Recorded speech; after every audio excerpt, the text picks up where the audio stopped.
Fala pessoal, beleza?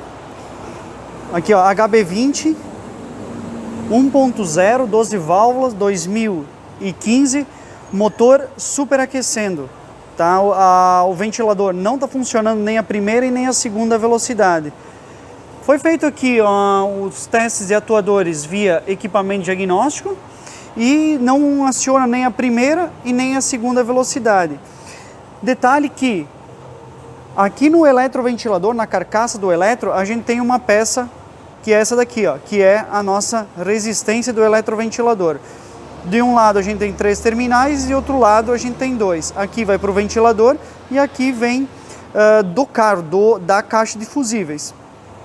Então aqui, diferente de outros modelos que a resistência ela está ligada só para uma velocidade e a outra velocidade ela é direta, aqui as duas velocidades passam pelo mesmo componente. E a função da resistência, que é essa peça aqui, o que é?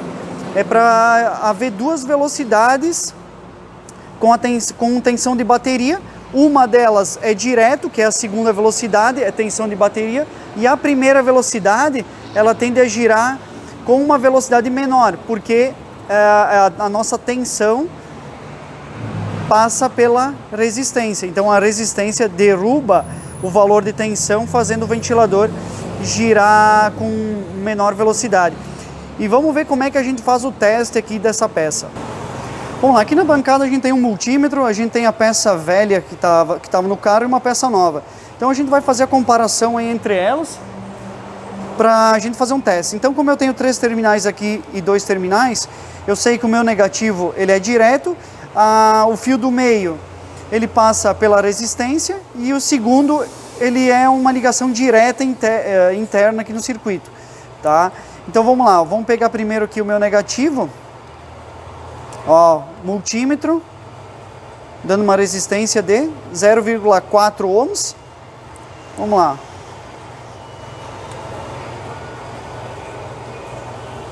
Ó, tá havendo continuidade, esse é o meu negativo no caso, tá havendo continuidade aqui. Se eu mudar aqui de terminal, ó, não vai haver nada, OL, ó, circuito aberto, fechou? Vamos para o fio do meio aqui, que é a primeira velocidade, ó.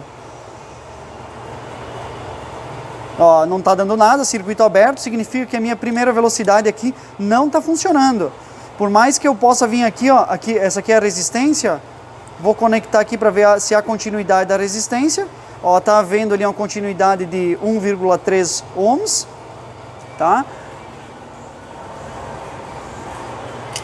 Mas o problema, no caso da primeira velocidade, está nesse componente aqui, parece um diodo aqui, um componente externo aqui fora, em cima da resistência.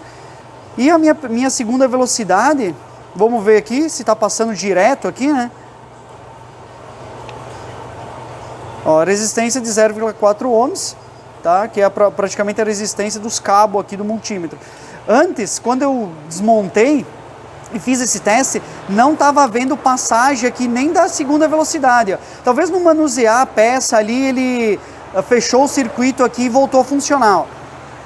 Vamos testar a peça nova. Ó. Então a peça nova, tá? O meu negativo está funcionando, 0,5 ohms. E vamos na minha primeira velocidade, que é a do meio. Ó. Ó, aqui está havendo passagem, 1,3 ohms, tá? A resistência aumenta um pouquinho devido ao próprio circuito aqui da resistência, certo? E a segunda velocidade normal vai estar passando com uma resistência um pouquinho menor, a resistência dos cabos, porque é um circuito direto, ele não passa pela resistência. E o valor de resistência aqui, ó 1,3 ohms, semelhante à resistência aqui do componente velho, mas esse meu componente aqui está funcionando. Ó. Aí, ó, tá vendo passagem nesse componente e nesse meu aqui, o do carro, né? Vamos ver a do carro, ó, circuito aberto, ó, não está passando. No caso, vamos lá, ó. No caso, se fosse trocar essa peça aqui, ó, esse diodo aqui, ó, uma espécie de um diodo. Vamos até ver aqui, ó.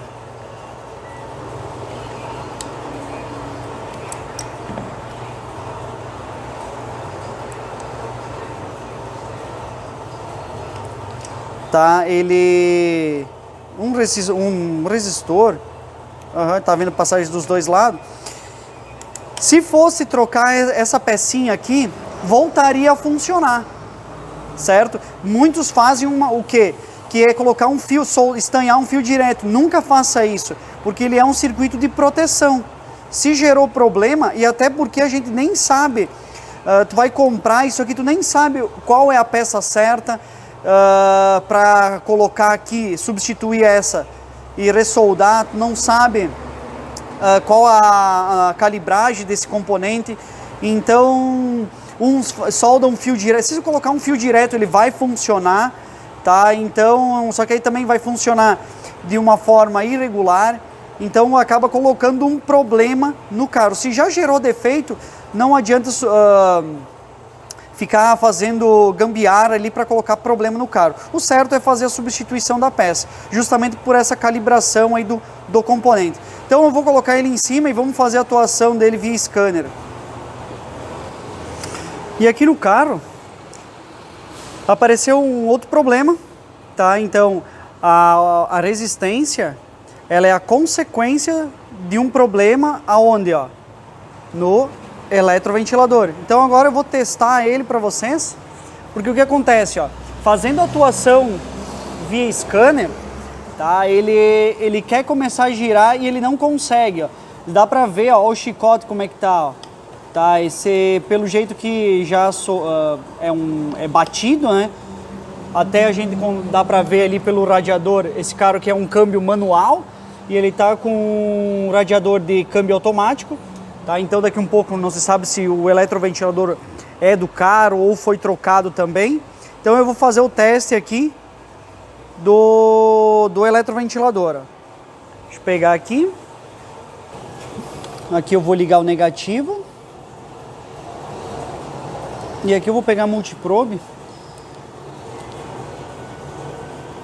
15 amperes. Ó, eu coloquei 15 amperes ali, ó, ele deu o sinal de girar e desarma a ferramenta. Eu vou colocar aqui o máximo dela, que é 30 amperes. Ó. Ó, olha a ferramenta agora, ó. Ó, ela dá 30 amperes, desarma, ó, porque como o motor está com problema, ele demandaria mais corrente elétrica. Por isso que queimou a resistência, deu problema, queimou o relé. Então aqui a gente tem que trocar o eletroventilador. Então a gente vai providenciar, vamos passar para o cliente aí a respeito do ventilador. Ventilador novo já em mãos, está aqui a peça velha. Vamos fazer o teste aqui, eu já coloquei, a carcaça fica a mesma, tá? Ele tem os parafusos para trocar, troca só o motor vem a hélice nova e o motor. Agora vamos fazer o teste aí novamente, para a gente ver. Deixa aqui.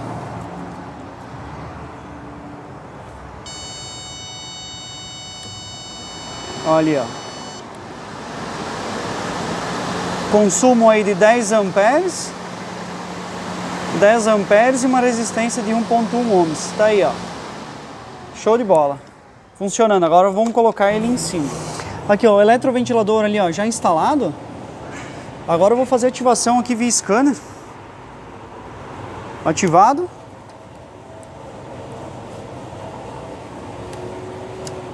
Ó, desligou.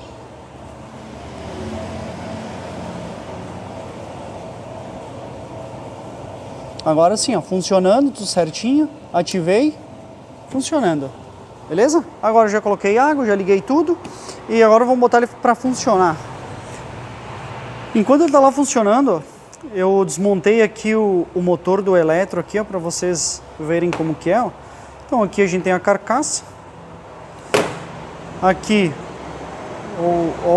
olha o que aconteceu com o rotor, ó. Ele completamente azulou, ele tá com cheiro forte de queimado. Azulou completamente aqui a bobina, tudo, ó. E aqui onde que tem o porta-escova, ó, onde faz o contato ali, aqui com o comutador, vai comutando aqui com o rotor, olha só. uma escova aqui, não se sabe se isso aconteceu antes ou a escova trancou por causa do aquecimento, mas ó, podem ver, ó, todas as escovas aqui estão avançadas, ó, essa aqui está recuada, ó, tá? Eu já peguei alguns casos que eu abri também, é como se a mola cansasse ali dentro e ela não consegue segurar a escova para fora, ó. Agora pode ser, ó, agora voltou, ó. Se isso aconteceu, ela travou por causa do aquecimento, ou o aquecimento foi causado porque trancou a escova e não fechava direitinho o contato, ó. Mas aqui tá tudo azulado, ó. Tá? Derreteu, ó. Superaqueceu. Olha só. Tá? Então isso aqui não tem o que fazer, certo? Então tá aí.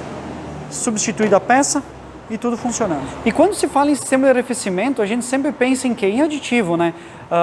O percentual sempre na concentração ideal, ter água desmineralizada, um aditivo legal que cumpra a função para não gerar oxidação, cavitação, uma série de fatores aí que danificam peças e o motor em si, mas a gente não pode esquecer do eletroventilador, que num caso desses vai gerar aí superaquecimento e aí sim danificar muito mais motores e componentes do que às vezes só o aditivo. Então é a combinação de ter um aditivo bacana, um percentual legal, mas também com um eletroventilador que cumpra a função quando a gente coloca a refrigeração forçada. Tá? A refrigeração forçada é quando o módulo aí aciona o eletroventilador para fazer o resfriamento do motor. Aqui agora está tudo resolvido, agora o motor voltou a trabalhar na temperatura ideal e está prontinho aí para fazer a viagem. Beleza, pessoal? Um forte abraço e até o próximo vídeo.